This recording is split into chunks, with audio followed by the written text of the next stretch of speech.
2026 já começou quente com as forças americanas capturando o líder venezuelano Nicolás Maduro. O foco desse vídeo é exclusivamente analisar o impacto dessa operação nos investimentos e na precificação de ativos globais, especialmente quando observado sob a ótica de assimetria risco-retorno. Quando se fala em Venezuela, o primeiro ponto que naturalmente surge é o petróleo. O país possui a maior reserva de petróleo do mundo, estimada em mais de 300 bilhões de barris. No entanto, trata-se de um petróleo pesado, intensivo em capital, tecnologia e infraestrutura.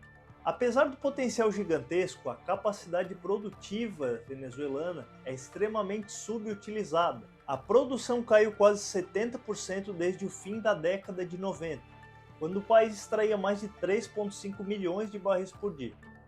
Hoje, a Venezuela produz aproximadamente 1 milhão de barris por dia, o que representa menos de 1% da produção global. Mesmo considerando um cenário muito otimista, com normalização institucional e abertura ao capital estrangeiro, seriam necessários anos e anos de investimento, clareza regulatória e reconstrução da infraestrutura antes que a Venezuela pudesse alterar de forma relevante o equilíbrio do mercado global de petróleo. Portanto, na minha leitura, o impacto imediato da operação no setor de energia ou no setor de petróleo é bem pequeno. Ele pode ser estratégico no médio e longo prazo, mas não gera por si só um choque relevante de oferta no curto prazo. Vale lembrar que os Estados Unidos já são o maior produtor de petróleo do mundo. Ainda assim, a OPEP mantém relevância, respondendo por mais de 1/3 da produção global. Além disso, existe a dimensão estratégica do controle indireto sobre os preços do petróleo, que continua sendo o ativo mais inflacionário da economia global, e os Estados Unidos, lógico, está muito de olho nisso para controlar sua inflação. Sob essa ótica, a Venezuela é menos uma variável de curto prazo e mais uma peça geopolítica de longo alcance. Um ponto que passou praticamente despercebido por grande parte dos analistas é o impacto potencial em metais preciosos. A Venezuela possui reservas relevantes de ouro. Em 2016, por exemplo, uma área de aproximadamente 112 mil quilômetros quadrados foi batizada de Arco Mineiro do Orinoco. Na época, a administração Maduro indicou que essa região poderia conter mais de 7 mil toneladas de ouro. Para efeito de comparação, as reservas oficiais dos Estados Unidos são estimadas em cerca de 8.133 toneladas. Ou seja, o acesso estratégico a esse ativo poderia reforçar ainda mais a hegemonia americana em ouro, justamente em um momento em que esse metal vem ganhando importância geopolítica crescente, especialmente para a China, na tentativa de reduzir a sua dependência do sistema financeiro dominado pelo Ocidente. Esse ponto é particularmente relevante quando se observa o ouro não apenas como reserva de valor, mas como um instrumento de poder monetário e geopolítico em um ambiente de fragmentação do sistema global. A assimetria aqui não está no preço de curto prazo, mas no controle estrutural de um ativo estratégico.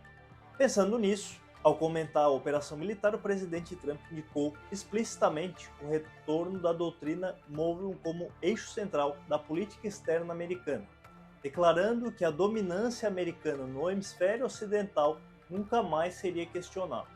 Essa declaração muda de forma relevante o pano de fundo para a leitura de ativos globais, especialmente os ativos ligados à América Latina. A doutrina Monroe foi criada originalmente pelo presidente James Monroe para se opor à interferência europeia no hemisfério ocidental. O contexto atual, no entanto, é diferente. O movimento agora é claramente direcionado à redução da influência chinesa e russa na América Latina. A Venezuela, por exemplo, tinha a China como principal compradora de petróleo e a Rússia como principal parceira militar na região.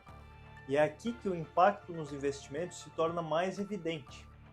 O ano de 2026 será marcado por eleições relevantes na América Latina. Antes da captura de Maduro, a América do Sul estava dividida entre 6 governos de esquerda: Brasil, Venezuela, Colômbia, Guiana, Suriname e Uruguai, e 6 governos de direita, sendo Argentina, Paraguai, Equador, Bolívia, Peru e Chile. A Venezuela agora já não é mais dominada por um governo de esquerda. Portanto, se nós levarmos em consideração essa releitura da doutrina Monroe, A minha análise é que as disputas presidenciais de 2026 na região tendem a ser altamente internacionalizadas. Mais do que isso, elas devem ser marcadas por uma preferência clara dos Estados Unidos por candidatos, ideologicamente alinhados aos seus interesses estratégicos. Nesse contexto, quando eu revisito o desempenho dos ETFs globais, o sinal é bastante claro. 4 dos 15 maiores desempenhos vieram de países da América Latina, especialmente países que terão eleições em 2026 como Peru, Colômbia e Brasil. O mercado parece estar antecipando a possibilidade de resultados políticos considerados favoráveis à administração americana nessas localidades, inclusive o Brasil. Basta a gente ver o desempenho desses ETFs. O caso do Brasil, por exemplo, é emblemático. O país já foi o maior importador de diesel russo e tem a China como seu principal parceiro comercial. Dentro da lógica da doutrina Monroe, é razoável assumir que a administração Trump exercerá influência relevante para favorecer a eleição de um governo mais alinhado aos seus interesses. Essa é a minha leitura como analista e é a partir desse raciocínio que avalio o impacto nos investimentos. Na minha opinião, os ativos mais diretamente impactados pela operação americana na Venezuela não são commodities energéticas no curto prazo, nem ouro, mas sim os ETFs que rastreiam os ativos de países latino-americanos, como Brasil, Peru, Chile e assim por diante, especialmente aqueles expostos a ciclos eleitorais em 2026. Eu sou o Sérgio Cachoeira e a minha atuação é focada em análise independente, baseada em dados, valuation e leitura de assimetria. A recomendação específica de compra ou venda é feita exclusivamente no âmbito da consultoria, sempre sem conflito de interesse. Para entender como esse método funciona na prática, basta clicar no comentário fixado.